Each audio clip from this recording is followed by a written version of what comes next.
یہ تازہ پودینہ آپ لے لیں، تازہ پودینہ یہ آسانی سے ملنے والی چیز ہے۔ پودینہ ہماری زندگی میں اس دور میں جتنے بھی امراض ہیں جو کرونک ہو چکے ہیں، جو نئے ہیں، جو وقتی ہیں، جو مستقل ہیں، اس کے اندر اتنی افادیت ہے کہ ہر بیماری کو ٹھیک کرنے کی صلاحیت اللہ نے اس میں رکھی ہوئی ہے۔ طریقہ کار استعمال ہوتا ہے، مطلب مناسب مرکبات بنا کے اس کا استعمال کیا جاتا ہے، مختلف بیماریوں سے شفا ہو سکتی ہے۔ یہ پودینہ آپ لے لیں 50 گرام، اور اس میں گل گلاب ڈالیں آپ 50 گرام۔ گل گلاب مطلب گلاب کے پھول کی پتیاں جو، اچھا ہاں جی، یہ والے لے لیں آپ 50 گرام۔ اس کو گل گلاب کہتے جی ہیں؟ گل گلاب کہتے ہیں۔ اور یہ آپ زیرہ سفید، یہ بھی آپ لے لیں 50 گرام۔ یہ زیرہ سفید 50 گرام، گل گلاب جو ہے وہ 50 گرام، پودینہ 50 گرام، اور اس میں کلونجی یہ آپ ملائیں 50 گرام۔ 50 گرام کلونجی، اور اس میں 20 گرام ملائیں کالی مرچ، 20 گرام کالی مرچ ملا لیں، اور اس میں 20 گرام سونف ملا لیں۔ یہ ویڈیو ریپیٹ کر کے آپ ان نسخوں کو دوبارہ دیکھ لیجئے گا۔ یہ سونف، یہ کالی مرچ اور کلونجی اور زیرہ سفید اور گلاب کے پھول کی پتیاں اور پودینہ، یہ والا ایک نسخہ بنا لیں۔ اگر اس کو خوش ذائقہ بنانا چاہتے ہیں تو جتنا اس کا وزن ہو اس سے آدھا وزن اس میں نمک ڈال دیں تھوڑا۔ اگر آپ نمک کے بغیر بھی استعمال کریں گے تو اس کا فائدہ ہی فائدہ ہوگا۔ یہ والا ایک صفوف بنا کے اپنے ساتھ رکھ لیں۔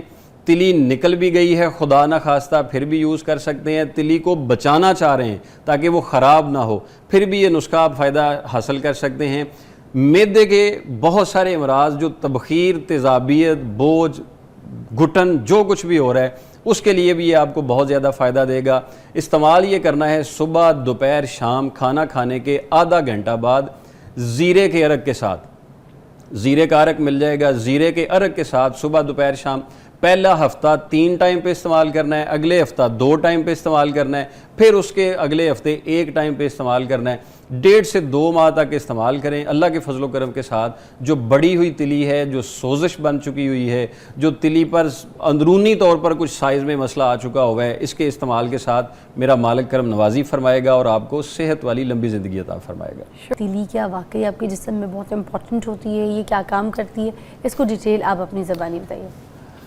اللہ کریم نے نا ہمارا جسم جو ہے اس کے ناخن سے لے کے بالوں تک کوئی بھی ایسی چیز نہیں ہے جو عبث ہے، ضائع ہے۔ کسی نہ کسی جگہ پہ کسی نہ کسی آرگن کا ہمارے جسم کو ایسے ہی ضرورت ہے جیسے بہت زیادہ ایک سمجھ لیں کہ ضروری سے ضروری چیز ہے، اور ہم سمجھتے ہیں کہ یہ ہلکی سے ہلکی چیز ہے، وہ ہلکی سے ہلکی چیز بھی ہمارے جسم کی شدید ضرورت کو پورا کر رہی ہوتی ہے۔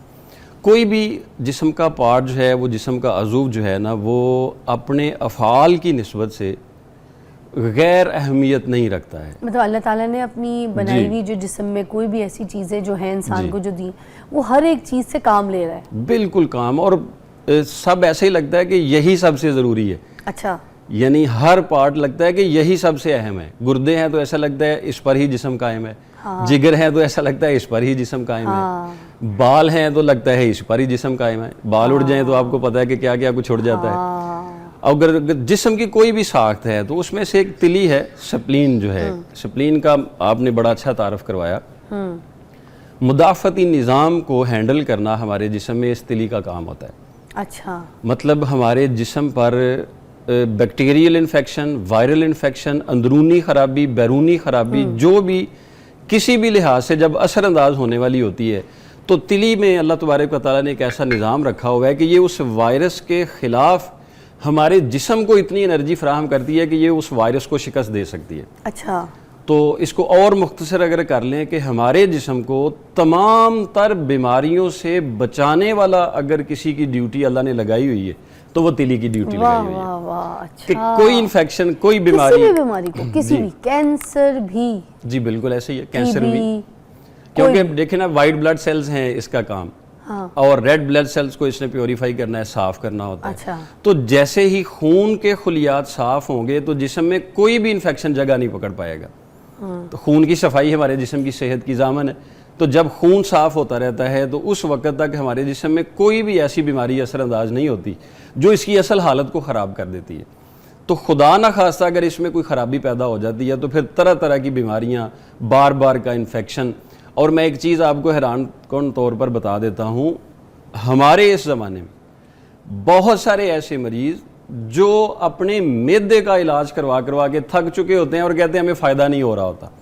وہ ایک بار اپنی تلی کی طرف توجہ دے کے دیکھیں، تلی کا علاج کروائیں گے، ان کے معدے کے امراض بھی ٹھیک ہو جائیں گے. ارے واہ، تلی کتنی امپورٹنٹ ہوتی ہے آپ کی پورے جسم میں.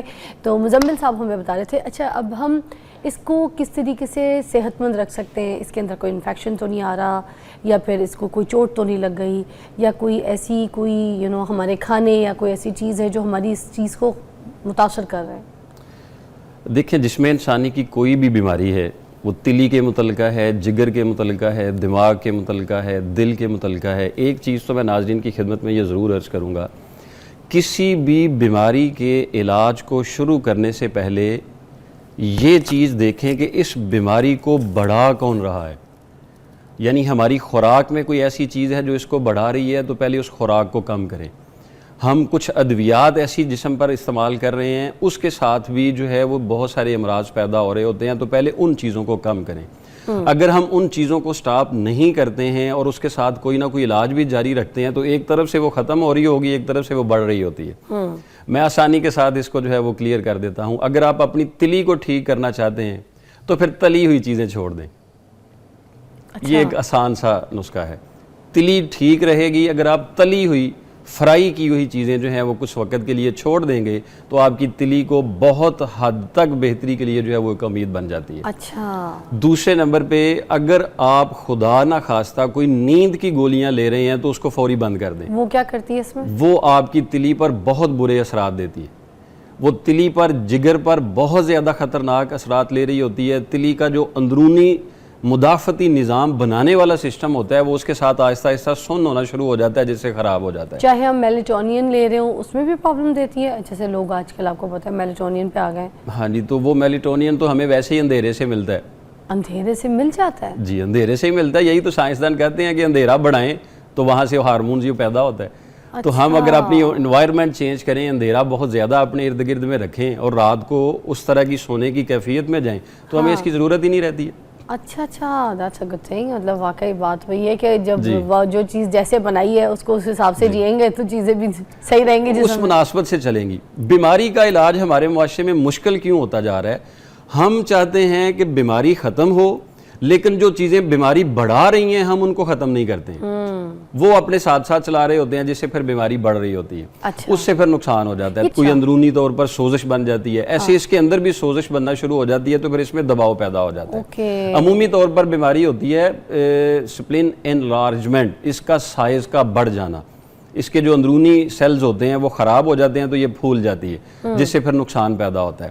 اور جب یہ پھول جاتی ہے، ویسے عام حالت میں یہ بائیں سائڈ پہ پسلیوں کے نیچے ہاتھ لگانے سے محسوس نہیں ہوتی ہے، لیکن جب اس میں بیماری پیدا ہو جاتی ہے تو پھر اس کو ٹٹولنے سے پتہ چل جاتا ہے کہ یہ تلی بڑی ہوئی ہے. اچھا. اور اگر یہ کچھ وقت تک بڑی ہوئی تلی رہ جائے تو خدا نہ خواستہ پھر پیٹ میں پانی پڑ جاتا ہے، اور پیٹ میں پانی پڑنے کے بعد پھر ہیپاٹائٹس سی کی موجودگی اگر جگر کے اندر ہوتی ہے تو پھر یہ اللہ کے معاف فرمائے ہمیں پھر ہماری زندگی کے اختتام کرنے کا بھی سبب بن سکتی ہے. تو بڑی ڈینجرس بھی ہے. جی، بیماری کوئی بھی ہے وہ نقصان دہ ہے. جی.